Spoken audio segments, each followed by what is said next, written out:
34 ans après la révolution démocratique du 26 mars 1991, quel bilan pour la démocratie au Mali? Le pays célèbre aujourd'hui l'anniversaire de cet événement historique qui a marqué la fin du régime dictatorial et l'ouverture à un système démocratique. 34 ans après, qu'en est-il aujourd'hui des acquis démocratiques, notamment de la liberté d'expression? Nous en parlons avec l'invité de ce journal, Maître Mohamed Ali Bachili, ancien ministre de la Justice. À l'approche de la fête de l'Aïd, nous lançons une série consacrée à la Zakat el-Fitr, l'aumône obligatoire pour tout musulman. Dans ce premier épisode, nous expliquons son importance, sa signification et les conditions de son accomplissement.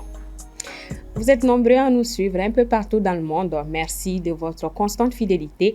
Bonsoir à toutes et à tous. Bienvenue aux informations. Le Mali commémore ce mercredi 26 mars 2025 le 34e anniversaire de la révolution du 26 mars 1991, un tournant décisif qui a mis fin à un régime dictatorial et ouvert la voie à la démocratie. 34 ans après cet événement historique, quel est le bilan de la pratique démocratique dans le pays? Élément de réponse avec Djeneba Samaki. «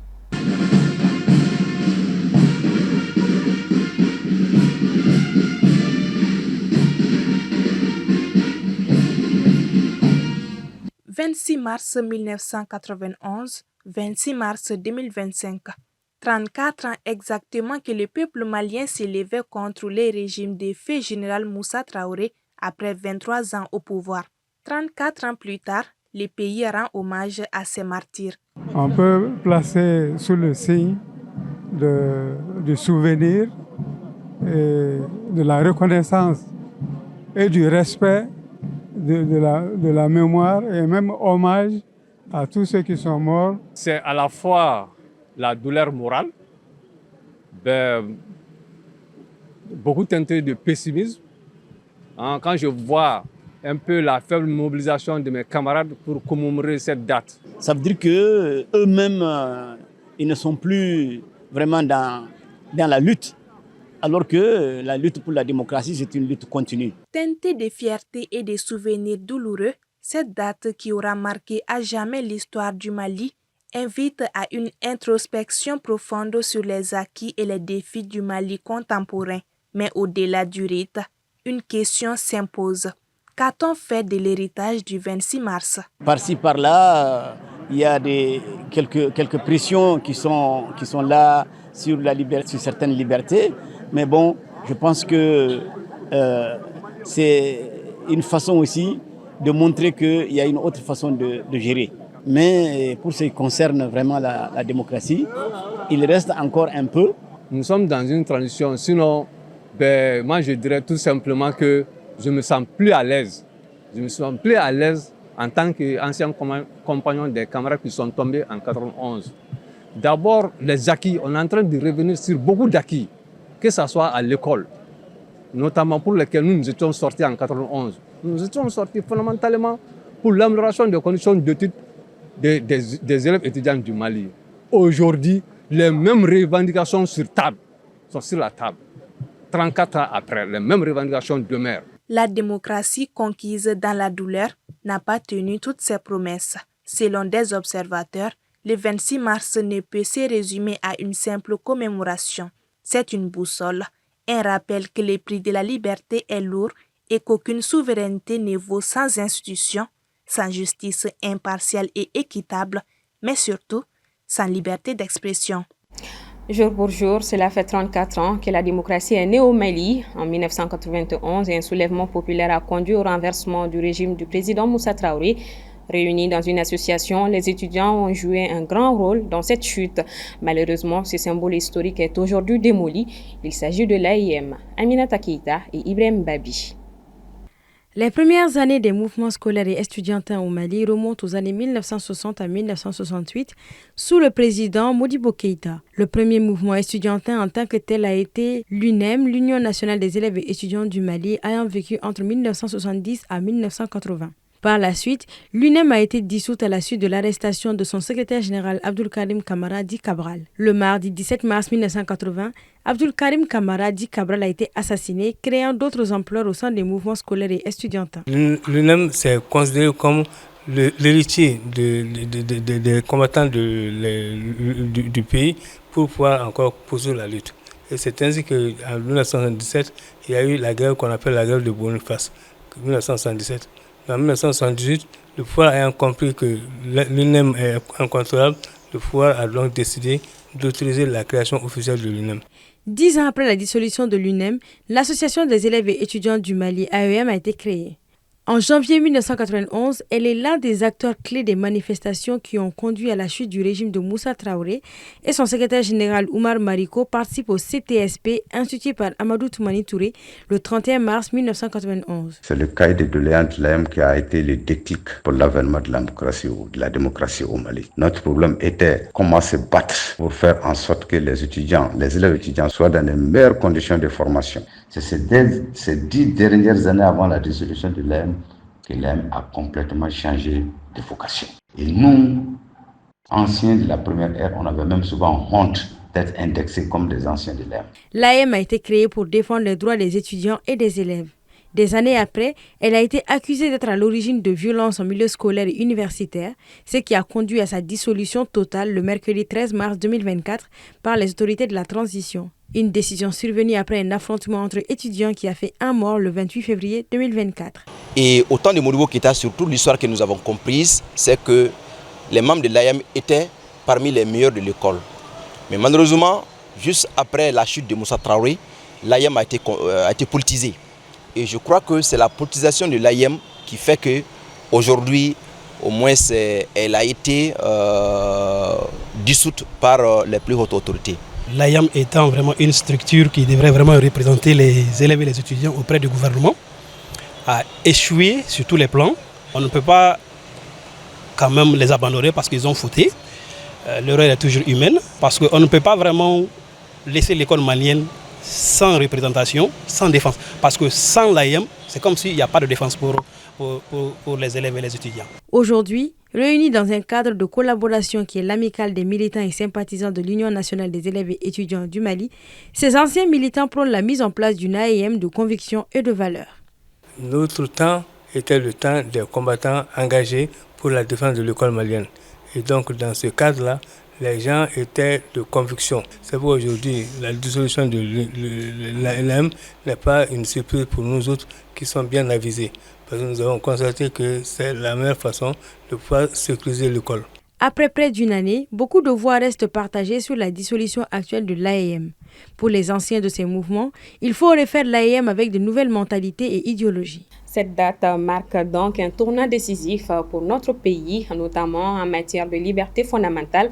Aujourd'hui, nous nous interrogeons sur l'évolution de la liberté d'expression depuis la transition. Socle de toute société humaine, aucun progrès n'est possible sans le respect des libertés fondamentales d'expression, de réunion, de choix. Mais malheureusement, nous constatons des reculs en la matière depuis un moment. L'invité de ce journal est Maître Mohamed Ali Bathily, ancien ministre de la Justice. Bonsoir à vous et bienvenue sur notre plateau. Bonsoir, madame. Alors, comment définissez-vous l'état actuel de la liberté d'expression au Mali? Eh bien, je pense que la liberté d'expression est une question fondamentale dans l'articulation même de la démocratie et de son avènement. Parce que la liberté d'expression, en fait, couronne la liberté d'opinion, de pensée, d'action, de réunion. La parole a été donnée à l'homme pour communiquer, pour s'exprimer. Et au-delà des politiques, notre statut d'homme même est fondé sur l'expression, notre expression de l'humanité. Alors aujourd'hui, on constate des restrictions imposées aux médias et aux réseaux sociaux. Quelle est votre Moi, analyse? je dis que vous avez dit qu'on a 34 ans de démocratie. J'ai dit le serpent se mord la queue aujourd'hui. Il y a 26, il y a 34 ans, on se battait contre un régime militaire. Aujourd'hui, nous sommes dans un régime militaire. C'est comme si on avait fait un aller-retour. Donc les mêmes problèmes se posent avec la même acuité, la même urgence. Et peut-être même plus, parce qu'entre-temps, on a eu un intermède, on a cru aux libertés, on a cru à tout, et maintenant on nous rappelle que non, c'est pas gagné d'avance. Donc le serpent est en train de se mordre la queue. On est en train de revenir à ce que nous avons combattu. Alors, qu'est-ce qu'il faut faire en termes de réformes et en termes d'action? Non, ce n'est pas des réformes. Des réformettes n'y arriveront pas. Vous avez vu, le CICB est devenu le réceptacle de toutes les sortes de réunions, de laudateurs de tous les systèmes de dictature possibles. Ils vont venir vous dire qu'ils parlent à mon nom au CICB lorsqu'ils ne sont que 3 000 ou 4 000 personnes là-bas et ils vont décider des choses au nom de 25 millions de Maliens. Et vous appelez ça de la démocratie et faire des réformes et c'est eux qui proposent les réformes? Je m'excuse. Je crois que nous devrions croire en nous en tant qu'État, en tant qu'homme, et notre destinée n'est pas de subir ça. Il faut que cela soit compris et entendu. Vous n'avez jamais vu autant d'enlèvements de citoyens maliens à Bamako que maintenant. Même sous ce qu'on appelait la dictature de Moussa, on n'a jamais enlevé autant de personnes. Les gens disparaissent, on les enlève. N'importe comment. Et le système judiciaire cautionne. Alors moi je crois qu'il est temps qu'on se dise ces choses-là clairement. Qu'est-ce que vous voulez qu'on dise? Qu'on va faire des réformes de quoi? Il faut se battre contre ça. Alors quel doit être justement le rôle de la société civile? Le rôle de la société civile, c'est de cesser d'aller faire les larbins auprès du pouvoir. La société civile malienne est devenue une marionnette entre les mains du pouvoir. C'est en tout cas qui sortent pour dire qu'ils sont de la société civile. On ne les voit même pas. Moi, je ne sais pas au nom de quoi ils vont discuter. Arrêtons ça. Et la forme de la lutte a changé. En 91, on n'avait pas les téléphones. Nous, on était jeunes à l'époque, on sortait. Les jeunes de maintenant restent dans leur salon et ils font des vidéos. Ce n'est pas avec les vidéos qu'on va lutter contre des formes de pouvoir comme ça. Ce n'est pas possible. Alors, un dernier mot pour les Maliens à l'occasion de cette commémoration. Il faut dire un premier mot pour les Maliens, pas un dernier.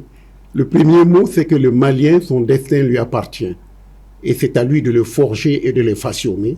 Et ce n'est pas en applaudissant les portraits humains que le Malien fera son destin. Quel que soit le portrait de l'homme qu'on lui présente, ce n'est pas le portrait qui fait le Malien. C'est la lutte, et encore la lutte, pour son devenir, pour son avenir et l'avenir de notre pays. C'est ça mon premier mot. Alors, la lutte continue. Merci beaucoup à vous. La lutte commence. Elle commence donc. Merci à vous d'être passé sur ce plateau. Merci. Les prix du carburant connaissent une nouvelle réduction, a-t-on appris dans la soirée de ce mardi 25 mars au travers d'un communiqué du gouvernement. Après une réduction maintenue en octobre 2024, il a été décidé comme suite. L'essence qui se vendait à 800 francs le litre est désormais fixée à 775 francs CFA contre 725 pour le gasoil qui se vendait à 750 francs le litre, une baisse supplémentaire de 25 francs CFA. La décision s'inscrit notamment dans une dynamique de normalisation des prix plafonds des produits pétroliers. Par contre, le prix des bouteilles de gaz n'a pas baissé. La bouteille de 2,75 kg est désormais cédée à 3 245 francs CFA, celle de 6 kg à 7 075 francs CFA. À l'occasion du mois béni du Ramadan, la Direction de l'information et des relations publiques des armées a organisé une rupture collective de jeûne en son sein, occasion d'inviter les hommes des médias et les militaires afin de partager ensemble ce moment de communion. Assitoumani Koulibaly sur les images de Soumaïla Fani.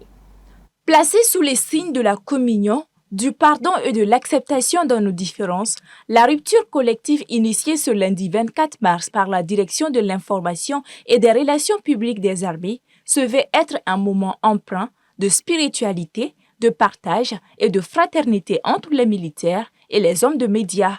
Le mois béni de Ramadan est une période de réflexion, de dévotion et de solidarité. Il nous rappelle l'importance de l'unité, de la patience et du sacrifice, des valeurs qui résonnent profondément avec l'engagement quotidien de nous tous. Ce soir, en partageant ce repas, nous renforçons non seulement nos liens en tant que frères d'armes, en tant que soldats de l'information, mais aussi notre engagement commun envers notre mission sacrée d'informer, de racoler le tissu social, de protéger notre nation, de garantir la paix et de préserver l'unité nationale. Selon lui, cette rupture collective marque aussi un pas significatif vers une collaboration et une meilleure compréhension entre les journalistes et les militaires pour atteindre les objectifs communs dans un contexte de guerre informationnelle. Je tiens à saluer le courage, la détermination et le dévouement de chaque homme ou femme de médias. Grâce aux efforts des uns et des autres, nous arrivons à faire face à la guerre informationnelle. Vous le savez mieux que moi, la lutte contre le terrorisme se passe aussi sur les médias. Ensemble, nous allons gagner cette guerre. Au-delà du partage des repas et des rencontres pour renforcer les liens, l'initiative a permis également de formuler des prières pour les militaires disparus et des vœux pour l'ensemble de la nation malienne. Place à notre série de la semaine. La zakat el-fitr est obligatoire pour tout musulman, jeûneur ou non. Une aumône légale purificatrice, elle est également une aide, un soutien ou un acte de solidarité à l'égard des plus démunis afin qu'ils profitent eux aussi de la fête. Dans une série que nous y consacrons, le premier épisode porte sur ces devoirs religieux. Soumaïla Fani. Destinée aux pauvres et aux indigènes, la zakat el-fitr est le moyen pour le musulman jeûneur de se purifier des petites fautes commises durant son jeûne. À quelques jours de la fête du Ramadan, cette aumône est un devoir religieux pour compléter l'immense récompense du mois béni de Ramadan. Allah subhanahu wa ta'ala, dans sa miséricorde, il nous a ordonné de jeûner, mais il sait qu'on est des êtres humains. Il arrive aussi qu'il y a des insuffisances pendant le jeûne. Et il nous prescrit à la fin du mois de Ramadan l'aumône de purification. On appelle Zakatul Fitr l'aumône de purification. Qui est pour cette aumône, c'est pour purifier les erreurs ou les imperfections que le jeûneur a commis pendant le jeûne. Et aussi permettre aux pauvres de trouver de quoi manger le jour de la fête. Donc on peut dire que c'est l'aumône de Iftar, c'est l'aumône qui est lié à la vie. C'est-à-dire chaque musulman qui a envie, que ce soit homme ou femme, quel qu'en soit l'âge, quand il est musulman, on doit s'acquitter de cet aumône. Le chef de famille doit donner pour chaque membre de sa famille. Et tous ceux qui sont sous la responsabilité du chef de famille, il doit s'acquitter de leur aumône de rupture. Une aumône légale purificatrice, elle s'octroie sous forme de denrées alimentaires. Il est souhaitable de donner avec l'aliment dont vous-même vous consommez. Si vous consommez du riz, si vous avez les moyens, il faut donner votre zakat de riz. Si c'est des mil ou quel qu'en soit le produit. Maintenant, la quantité, c'est que le prophète sallallahu alayhi wa sallam, il a montré un récipient qu'on appelle sa. Ces récipients remplis, c'est ça qui équivaut à zakatul fitr d'un individu. Mais les savants ont fait l'effort de pouvoir estimer en termes de poids. Donc pour le riz importé et le riz local et les mil, ça fait 2 kg 200 grammes. 2 kg 200 grammes par personne. Pour ce qui veut donner en maïs, sorgho et haricots, là ça fait 2 kg juste par personne. La zakat peut être donnée 2 à 3 jours avant la fête, mais il faut absolument s'acquitter avant la prière de l'Eid el-Fitr. Voilà qui met fin à ce 1945. Merci à vous de l'avoir suivi. À demain pour une nouvelle page d'actualité.